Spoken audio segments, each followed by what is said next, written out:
Hi everyone, welcome again to Sapphire Makeup. Today I'm going to do a quick review for you. It's on the MAC Pro Longwear foundation and concealer.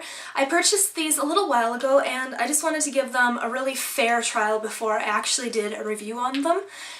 So I'm going to talk about the products that I've been wearing, what I like about them, and some of the challenges that I faced while I was trying to get used to using these products.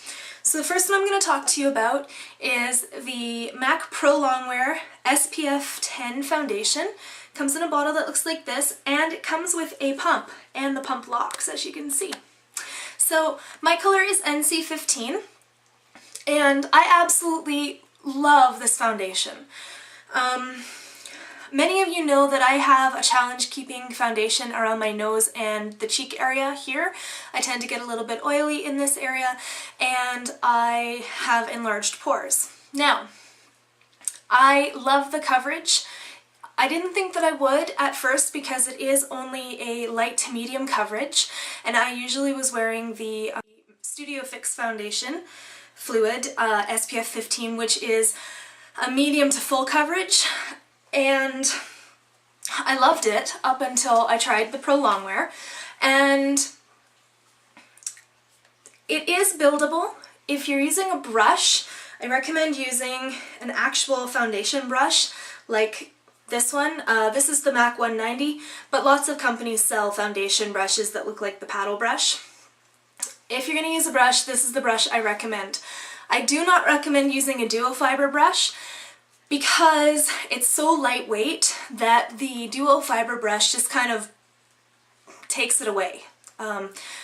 Duo fiber brushes tend to be buffing brushes, so you know they're awesome for applying mineralized powders and stuff, and you know you can use them to buff in something like the Studio Fix foundation because it's heavier, but because this is so lightweight it just takes it away, and I tried it and I didn't think that it did justice to the foundation.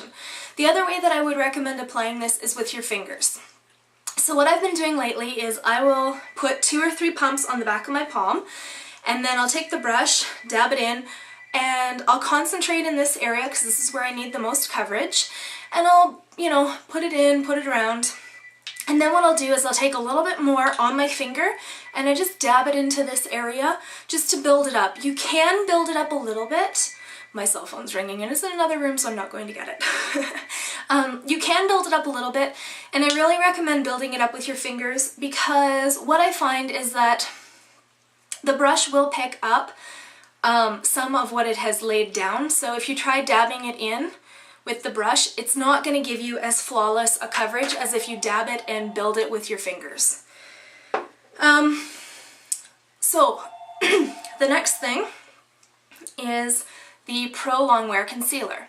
The Pro Longwear concealer color that I've been using has been NW20, and what I do again is I'll put a pump, because it does come with a pump, and I'll just put a little pump on the back of my hand, take it with my ring finger and dab it under my eyes. I'll also take a little bit down into a triangle like this. Okay, and the reason that I do that, again, is just to give a little bit extra long wear coverage over my problem areas. And I will take this over my problem areas. Sometimes I might get a bit of redness back here or on other areas of my face, and I will do that as well. I don't apply this with a brush, or if I do, I'll just apply it with a concealer brush,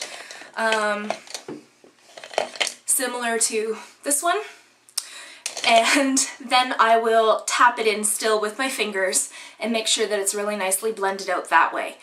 And then what I do is I will set it with a powder, and the powder that I use is either Benefit Powderflage, which looks like this, or I have a Quo powder that I use, but I can't seem to find it lately, so that's why I've been back to my Benefit.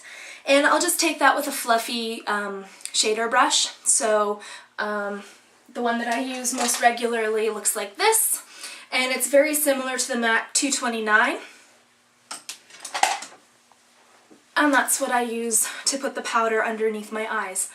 Now, some of the things that you need to know about this product. You definitely need a primer.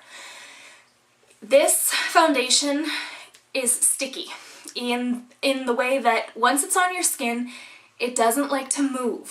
So if you don't use a primer, then it's just going to stick to your face and it's going to sit there. If you use a primer, then it will blend out very nicely, very easily, and it'll, you know, go to all of the places that you want it to. The other thing is that you need to work with this product pretty quickly because it sets fast. And once it's on and it's going to stay there all day. I don't know that I would say that this is a full 15-hour foundation. You know, by the end of the day, you definitely have some spots that you're going to have to touch up, and I just usually put a bit of my Mineralized Skin Finish Natural over top. And, you know, so it'll cover up those areas a little bit. But I definitely will say that it is a long-wear foundation. It does hold up in heat and humidity, and it is pretty waterproof. How I remove this foundation is with my MAC Cleanse Off Oil, or I will use my Nature's Gate In the Beginning Gentle Cleansing Lotion, which is kind of like a cold cream. This foundation doesn't like to come off with just a regular cleanser, so you do need something that's a little bit more emulsifying, just to kind of melt the foundation off your face. I know that sounds really bad, but you totally do need it. So anyway, I definitely recommend this foundation. It is lightweight enough that for those of you who don't like foundation, you're not going to notice it a huge amount on your face. The one thing that I will say about it though is if you have dry skin, make sure that you moisturize before you use this foundation because it is a little bit drying. Most long wear foundations are a little bit drying, so that shouldn't be too much of a surprise, but you will notice it if you don't moisturize, especially in the areas that might cause dryness, or sorry, that you might have dryness on. So yeah, I really recommend this foundation. I definitely think that you should give it a try. If you're not certain, just go to your MAC counter and ask them for a sample. And most of the time they are way more than happy to put a little sample into a little container and give you some to take home. No sense in you buying a product that you don't know if you're gonna like and then end up having to return it if you don't like it. So yeah, I definitely love this foundation. I wear it every day and I've pretty much put my Studio Fix to the side. So I don't know, in the wintertime when it's a little bit drier out and my skin's a little bit sensitive, I might go back to my Studio Fix for a little bit, but so far I'm loving the Pro Longwear. And I'll just give you guys a little zoom in on my eyes. I did a really cool smoky eye today. I love it. I don't know if you can, there you go. So it's like a brown and some blues, and just smudged under my eyes with the blue, and some Feline on the liner, and a bit of an iridescence up near my brow. Anyway, if you would like to see how I did this, let me know because I would be more than happy to do a tutorial on it. I've been wearing it a little bit lately and I've been really loving it and have been definitely getting some compliments. So anyways, have a good day and I will talk to you soon. Rate, comment, and subscribe, and if there's anything else that you would like to see, let me know. Talk to you later. Bye.